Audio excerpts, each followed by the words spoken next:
তখন ঘড়ির কাঁটায় রাত 1টা। তীব্র স্রোতের কবলে পড়ে নদীতে ভেসে যাচ্ছিল যাত্রী বোঝাই একটি পিকআপ ভ্যান।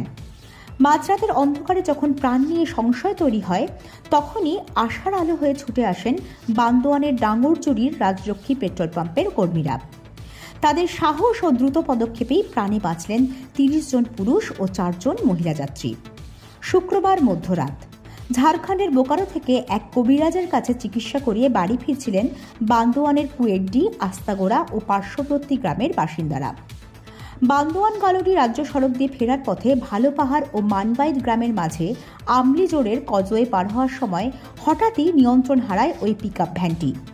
আচমকা বেড়ে যাওয়া স্রোতে মুহূর্তের মধ্যেই জোরে ভেসে যেতে থাকে গাড়িটি। তবে গভীরতা কম থাকায় পাথরে ধাক্কা খেয়ে আটকে যায়। আশঙ্কাজনক পরিস্থিতি বুঝে যাত্রীদের মধ্য থেকে কয়েকজন প্রাণের ঝুঁকি নিয়ে সাঁতরে তীরে উঠে প্রায় 700 মিটার দূরে স্থানীয় রাজলক্ষ্মী পেট্রোল পাম্পে ছুটে যান সাহায্যের জন্য। খবর পাওয়ার সঙ্গে সঙ্গে পাম্পের কর্মী জগদীশ মুর্মু, পবন রায়, এজারুল হক, বৈদ্যনাথ তন্তুবাই ও গুরুপদ কর্মকার দ্রুত ঘটনাস্থলে পৌঁছে যান। অন্ধকার আর তীব্র স্রোত উপেক্ষা করে তারা শুরু করেন উদ্ধার অভিযান। দীর্ঘ চেষ্টার পর নদীর মধ্যে ভাসমান যাত্রীদের একে একে টেনে তোলা হয়।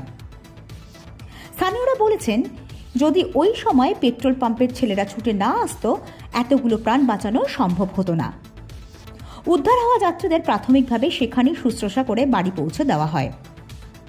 শনিবার সকালে বলরামপুরের পাঁড়দায় কুমারী নদী পারাপার করতে গিয়ে এক যুবক ভেসে যান। সঙ্গে সঙ্গে এলাকার মানুষজন তাকে উদ্ধার করেন। এদিকে বান্দোয়ান ও মানবাজার 2 ব্লকের অধিকাংশ কজওয়ের ওপর দিয়ে জল বইছে, ফলে যান চলাচল বন্ধ করে দেওয়া হয়েছে। কুইলাপাল কজওয়ে বিপদসীমার ওপর দিয়ে জল বয়ে যাওয়ায় ওই সড়ক দিয়ে বান্দোয়ান বাঁকুড়া যাতায়াত বন্ধ। টটকো জলাধারে জল বেড়ে যাওয়ায় সব গেট খুলে দেওয়া হয়।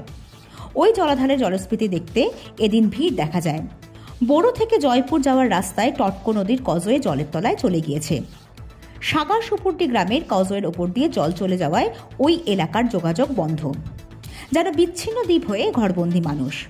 অন্যদিকে মানবাজার 2 ব্লকের বোরোর আক্রো থেকে রঘুনাথপুর যাওয়ার কজওয়েতে টটকো নদীর জল বইছে।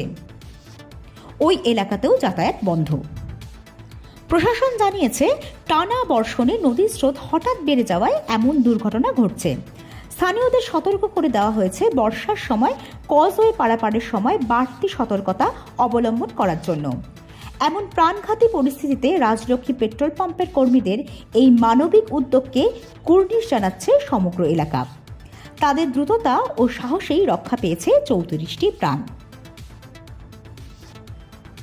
বান্দোয়ান থেকে নিজস্ব প্রতিনিধির রিপোর্ট, পুরুলিয়া মিরর।